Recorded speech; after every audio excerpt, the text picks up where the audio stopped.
उनकी बातें सुनकर दिल जो है ना एकदम खुश हो जाता है। उनकी बातें सुनकर दिल में एक कोहराम मच जाता है। वो जब बातें बताते हैं ना तो आंखें टिकती नहीं है, इतनी चमक है उनके चेहरे पे। दिल करता है कि बस देखते रहो और सुनते रहो। उनकी बातें कोई भी सुनेगा ना, तुम भी अरे हाँ तुम भी तो जान देने के लिए तैयार हो जाओगे, बिना किसी सवाल के, बिना किसी जवाब के। किसी की जात, किसी की कोई औकात नहीं है उनके साथ। वो किताब की हर बात बताते हैं जो कि तुम जैसों के समझ में बिल्कुल नहीं आ रही। क्यों? क्योंकि तुम सब काफिर हो, काफिर। आका बताते हैं दिन खतरे में है, दिन के लिए शमशीर उठाना पड़ेगा। अगर जहन्नुम की आग से अगर बचना है तो जिहाद करना है।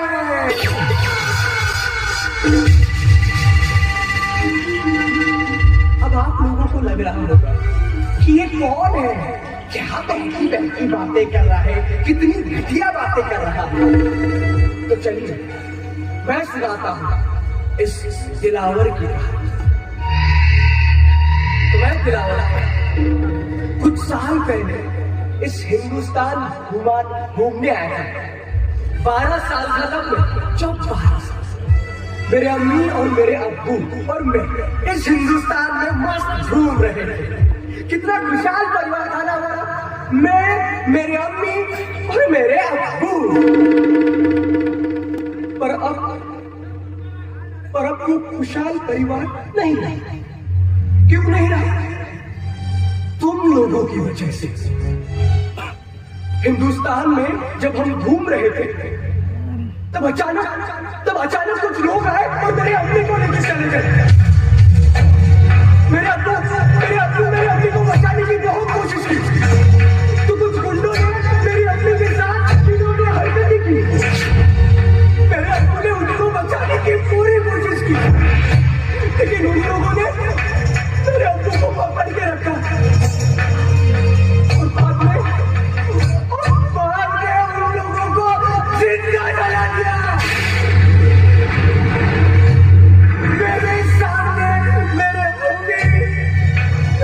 अब्बू को जिंदा जला दिया। कितने साल का था मैं? बस 12 साल। उसके बाद गुनहगारों को सजा नहीं मिली, पर मुझे वापस पाकिस्तान भेज दिया गया।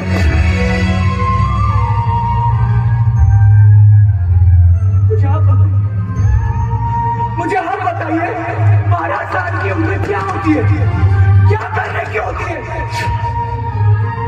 12 साल की उम्र पढ़ने की, लिखने की, कुछ जीवन में अच्छा काम करने की होती है। और मैं क्या कर रहा था? रास्ते में भीख मांग रहा था, खाने के लिए पैसे नहीं थे, रहने के लिए छत नहीं था। कैसे थी मेरी जिंदगी?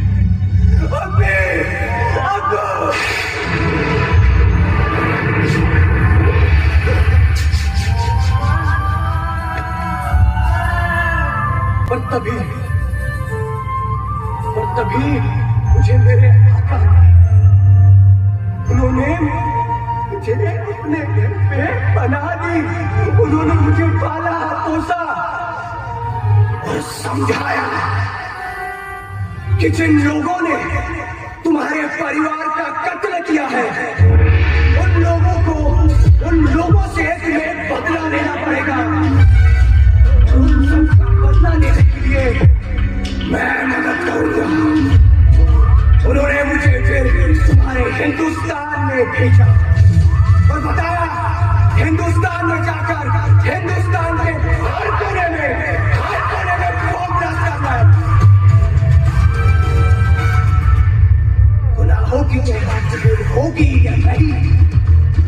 समझा, पर आका ने समझाया तो अपने परिवार, अपने मजहब, अपने हेल के लिए जान होता है, परवरदिगार उसे बिना सवाल पूछे माफ कर देता है। उसके बाद आका ने सीने से लगाया और बोला, जा बच्चा जा, अगर जीत गए